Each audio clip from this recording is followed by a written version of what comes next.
What's good, y'all boys, man? I'm back with another reaction. Hey, I had to pull another Michael Jordan video out the vault, you feel me? Hey, we got 10 things you didn't know about Michael Jordan. I'ma just say, hit that like and sub button. Let's get straight to the video. I ain't even finna talk that much today. 5K subs on the way, bro. I just need your help. Hit that sub. Let's do it. Michael Jordan is still one of the most famous athletes in the world, even 2 decades after his last championship. There are countless books, articles, and videos about MJ, and everybody knows about 6 rings, Dream Team, and baseball. Right. Here's some of the lesser-known information about Jordan, and the top 10 things you might not know about his airness. I ain't gonna lie. I'm surprised Michael Jordan don't got like his own cigar deal. You feel me? Like, I'm surprised they don't got the Air Jordan cigars. Like, hey, Michael, if you watching this, bro, I need a little bit of the profit, you know? I just came with an idea to Mike, the Air Jordan cigars. Shit, you can get the Air Jordan cigar 1.0s, 2.0s, 3.0. That's the retro Air Jordan cigar. Nah. Beat a second draft pick one-on-one at the age of 50. What? You may see me play the game at the age of 50. Michael Jordan said in his Hall of Fame speech. While he didn't exactly play pro basketball anymore, he did own a pro basketball team, 50? the Charlotte Bobcats, now Hornets. In 2012, Jordan drafted Michael Kidd Gilchrist with the second pick in the NBA draft, who was regarded as one of the best defenders in the class. Gilchrist played Jordan one-on-one in practice, and you would think that a 20-year-old second pick would defeat a 50-year-old man. In most cases, that would be true, but not when the 50-year-old man is Michael Jordan. Both Michaels confirm the story, and it's incredible how great of a basketball player MJ still was at 50. And bro, I ain't gonna lie, bro. Michael Kidd Gilchrist, bro, he knew his career was cooked once he lost that game. Like, no disrespect to Mike, you know what I'm saying? Because, you know what I'm saying, it's Michael fucking Jordan, but bro, he's 50, dog. You know what I'm saying? Like, he been out the league for like 10 years, bro. No cap. And you supposed to be a number 2 pick. You supposed to be the guy that's supposed to carry the franchise. And you lost? Bro, I know he went home that night and was really thinking about life. Like, fuck. Like, fuck. But then again, he could just be like, man, it's Michael Jordan, bro. I wouldn't even play him for real. It's Michael Jordan, too. So, shit, it's really... If he trying to make himself feel better, he could just be like, yeah, bro, it's Michael Jordan, like, type shit. But if he really, like, got Hooper mentality, he probably like, fuck. Man, I just lost to this old-ass nigga, bro. Fuck. how bad of a GM he still is. He paid the price the day after, and could hardly walk after the one-on-one game. While he did win against Kidd Gilchrist, Father Time is undefeated. Had the worst three-point performance of all time. Despite the GOAT moniker many attach to his name, MJ was never a great three-point shooter. Oh my goodness, bro. We just gonna have to say this right here, because I know this is nonstop. Y'all think y'all know ball, but I'ma just inform y'all, bro. Michael Jordan and LeBron James have a similar, damn near exact three-point percentage in the playoffs. And then on top of that, in the finals, Michael Jordan actually shot a better percentage in the finals than LeBron James. And y'all consider LeBron James a good shooter. See, that's some facts for y'all, bro. Know y'all shit before y'all talk y'all shit. You feel me? That's the quote of the day. Know y'all shit before y'all talk y'all shit. Damn, that's a good-ass quote. Shit. Hey, if y'all need a caption, y'all hit my line, bro. No cap. I got all type of... Okay. Damage from mid-range and attacking the basket.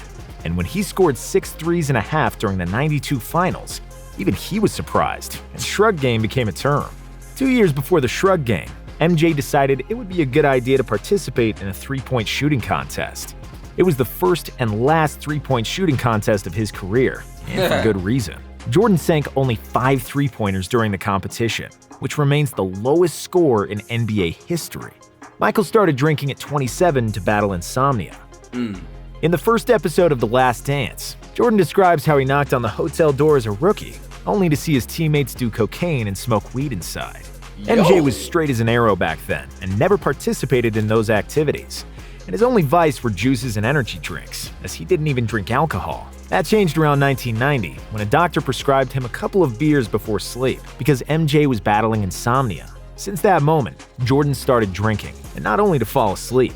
It's on the record that he drank before games, too. Jeremy Roenick, a former hockey player for the Chicago Blackhawks, told the story of playing 36 holes of golf with Jordan before the game MJ had that evening. Shit. Jordan had bet Roenick that the Bulls would win the 36 holes of golfing, bro. I ain't gonna lie, I don't really golf like that, but I know that shit can get mad tiring, bro. I was literally playing mini golf. That shit was like 13 holes, bro, no cap, and I was tired than a bitch after that, bro. So, and he had a game after, nigga. I went to sleep after my mini golf and shit. I'm playing mini golf. He playing real life golf. My motherfucking golf club was like a pound. Not even, you know what I'm saying? Fuck the weight of the golf club, you know what I'm saying? Just in general. That's insane, bro. Think about it, bro. All my golfers out there, bro. How long does 36 holes of golf take to finish? Y'all let me know in the comments. game by 20, and that he would score over 40. Roenick gladly accepted because Michael had drank 10 beers and played golf all day. Jordan had 44 in a 24-point victory against Cleveland, and won the bet, of course. Flu game was actually food poisoning. What? If you don't remember, the flu game is the name given to the Game 5 of the '97 NBA Finals between the Chicago Bulls and the Utah Jazz. Michael Jordan developed flu-like symptoms the night before the game, was noticeably under the weather, and was doubtful to even play. MJ sucked it up and played, scored 38 points, won the game, and had to be carried off the floor by Scottie Pippen. There are many conspiracy theories about the infamous flu game. The most common theory was that it was food poisoning, because Michael ordered a pizza from an unknown restaurant in Utah. Since the Bulls' hotel location was public knowledge. Did them niggas... Bro... That might be a crazy conspiracy. Do y'all think that Utah messed up his pizza on purpose because they knew it was Michael Jordan? Damn. Bro, we might have to get the lawyers. Where my lawyers at, bro? Y'all drop a comment down below. What the fuck? I just thought about this, bro.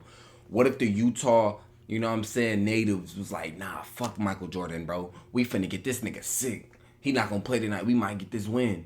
So they fucked up his pizza, you know what I'm saying? They took some wet toilet water, you know what I'm saying? Everybody in the motherfucking workplace took their shoes off, scraped the crumbs off, mixed it up, you know what I'm saying? And his pizza sauce. Then they when they, you know what I'm saying, they put it in the oven, then they shipped it out to Michael Jordan. And he probably fucked that shit up, you know what I'm saying? He done had 10 beers. He probably done drank 10 beers. He probably hungry than a motherfucker. He probably gobbled the whole pizza. Pause. Got sick than a bitch. They was like, oh yeah, we heard about Michael being sick. He not finna play. We finna get this dub. Yeah, shout out Mama Mia's Pizza type shit. But then that nigga went out and dropped 38. They probably feel weird to this day. It wouldn't be a surprise that a hardcore Jazz fan had something to do with that pizza before it reached Michael's table. Some people, on the other hand, believe the poisoning didn't come from food, but from drinks, and from the sort of what is culturally called adult beverages. MJ never went to sleep early, and was known to drink before games. And it's not a stretch that his flu was actually a massive alcohol poisoning and a subsequent hangover. If he really did drink his behind off before Game 5 of the finals, and still won the game, that just adds another level of legendary to his already mythical legacy. What do y'all think? Michael's tongue wag came from his father. It's not easy to play sports, or generally do things while your tongue is sticking out. This may seem counterintuitive for most people, but it was the norm in the Jordan family. While Michael's tongue wag was far more famous, MJ was not the originator. He actually stole it from his father. His late father James used to stick his tongue out when fixing things around the house, so young Michael copied this from him. Tongue sticking became a habit, and it soon became unnatural for Jordan to keep it inside his mouth. He said that he kept trying wearing mouth guards and tried to stop sticking his tongue out, but it was so ingrained in him that he couldn't stop anymore. Jordan once owed $1.2 million in gambling debts. Damn! It's a known fact that Michael Jordan is extremely competitive. When comparing Jordan and Kobe, Phil Jackson said that with Kobe, his competitiveness stopped at the basketball floor. Jordan, on the other hand, also wants to beat you in ping pong, in cards, and every other game imaginable. Jordan's love for games and betting got him in trouble during his playing career. Before a crucial playoff match against the Knicks in the '93 playoffs, Jordan decided to go to Atlantic City to gamble. He was seen coming back to the hotel late at night, which doesn't exactly fit into a model athlete lifestyle. Media was all over him. and especially after the book Michael and Me, Our Gambling Addiction came out. Richard Esquinas, the author of the book, described how the two played golf together during a 4-year spread. Michael supposedly owed $1.2 million to Esquinas until finally settling down for a $300,000 payment. His best friend is the limo driver that first picked him up when he moved to Chicago. What? In 1984, a 29-year-old George Kohler was a limo driver in Chicago. One of his first passengers on the job was none other than the third pick in the NBA draft, who just arrived in Chicago for the first time. Soon George became Jordan's personal driver, and if Jordan went anywhere, it was with George. They started forming a bond, and Kohler became... Hey, I ain't gonna lie, that's low-key, like, bro, that's some shit like that's low-key meant to be. You know, some shit like on his behalf. On bro's behalf, the limo driver, because like, bro, what are the chances that you just happen to be the limo driver for Michael Jordan, and then like on top of that, he just got to Chicago, so they don't even know this nigga's about to be the greatest player of all time, but then he happens to be the greatest player of all time. Then you are his personal driver, then you become his best friend, and I know Michael Jordan probably looked out for bro. He probably got him some exotic shit, you know what I'm saying? Probably got him a bust down Rolly Avalanche, you know what I'm saying? A plain Jane, all type of cold shit, and then now you just best friends with Michael Jordan. Like, that is insane, bro. That's some shit that's meant to be, bro. No cap. You can't just make that storyline up, bro. No cap. You just can't. You just can't. You know, some shit just meant to be. God just has things happen that's meant to be, bro. No cap. They probably helped each other out in life. You know what I'm saying? Like, they probably done did some amazing things together, and he probably helped him out. He probably helped him out. They probably just looked out for each other, bro. God is good. One of Michael's best friends. Today, George is no longer driving a limo, but remains Michael's trusted confidant and consigliere.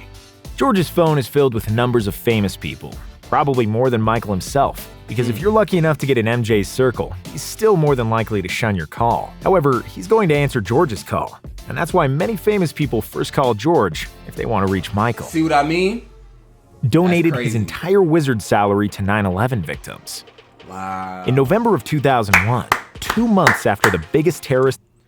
Bro, just hearing that is just already like, bro, people don't even understand. Like, a lot of times they let the other shit like overshadow the bigger picture. Like, bro, I never even knew this. He donated his whole Wizard salary to the 9/11 victims. Bro, you know 9/11 just passed, you know what I'm saying? Condolences to all the families out there that, you know what I'm saying, lost somebody in 9/11, because that's absolutely, you know what I'm saying, insane. Not even insane, just, you know what I'm saying, heartbreaking. But the fact that Michael Jordan, you know what I'm saying, an NBA player, a guy that, you know what I'm saying, maybe had nothing to do or had any connections to this, still was like, oh yeah, like, I want to donate my entire Wizards salary to the victims. That's love, bro. That is love. He didn't have to do that. He did that on behalf of his, you know what I'm saying, good heart. And y'all don't even be knowing, bro, like... attack in modern history, Michael Jordan was preparing to lace them up again. He would unretire for the second time, and as a 38-year-old, would once again be an NBA player, this time in a Wizards uniform. Jordan was also the part owner of the team, and he was the least paid athlete on the team, with only $1 million salary. No sense in paying yourself, right? Given the circumstances of 9/11 and the terrible aftermath for all families that lost their loved ones, Jordan decided to donate his entire salary to the victims and their families. Him playing for free truly shows how much he loved basketball and how generous he can be at times. Punch Steve Kerr in practice. MJ pulled no punches when it came to training, literally. In 1995, during the Bulls' practice, Jordan and Steve Kerr got into a scuffle. It started when Phil Jackson called some ticky-tack fouls on Kerr, which Jordan thought was soft and counterproductive, considering he's going to get fouled much harder in the playoffs. He wanted to express his feelings by example, and fouled Kerr extra hard in the next possession. Steve Kerr was physically no match for Michael Jordan, but his fiery competitive side wouldn't let this slide. Steve shoved Jordan, and Jordan lost his temper and punched Kerr in the face. Phil kicked Jordan out of practice, and Steve Kerr had a pretty significant black eye from the event. Jordan later apologized, and he and Steve Kerr had a good relationship ever since. Jordan trusted people who stood up to him, and this fight was a predecessor to one of the... He just let him punch him in the eye, bro. I ain't gonna lie, bro. Kerr should have got his get back before they got cool, you know what I'm saying? He should have tried to go hit him in the eye real quick, you know what I'm saying? At least get a little punch in. You got a little push in. You need to get a little punch in, bro. You feel me, Kerr? I know you little. You probably was scared in the motherfucker, but hey, You gotta get how you get it, bro. Michael Jordan would have probably been happy. If you would try to punch Michael Jordan, he probably would have respected you more, you know what I'm saying? Greatest moments in NBA Finals history. Like me, I in the would've tried to win. 1997 I would've tried to rock Finals, Michael Jordan Jordan ass. I ain't trusted gonna Steve lie. Kerr with the final shot of the game, and Kerr splashed a game winner that would win the 5th championship for the Bulls.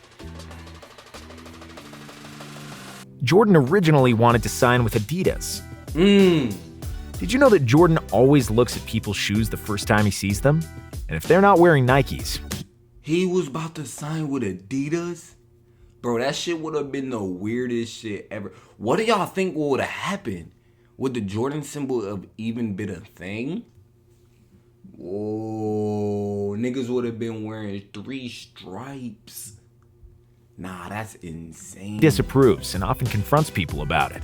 While he's a Nike lifer, and his Air Jordans bring him over $100 million every year, Jordan wasn't exactly enamored with the swoosh brand at first. Nike was known as a track and field brand, and was never considered to be successful at making basketball shoes. Jordan badly wanted to wear Adidas, but they couldn't get the shoe ready for the start of the season. Converse also rejected Jordan, saying that they already endorsed Magic and Bird. After his mother forced him to go to a meeting with Nike, they signed him for $2.5 million over 5 years, with the hope they would sell $3 million worth of shoes during his deal. Jordan was such a phenomenon that they sold $126 million in the first year alone. Damn! Bro, that's a major come up, nigga. They just made $122 million more. Hey, man, hit that like and sub button, bro. 5K on the way. If y'all want me to react to the top 10 richest athletes of all time right here, I'm gonna react to it. Y'all let me know in the comments. Hey, man, Jesus loves you. Stay safe. And yeah, man. Hey, hit that sub button, bro. For real. Like, why is y'all playing with me, bro? No cap. Y'all keep playing with me. I can't get over that he was about to sign with Adidas. That shit is crazy.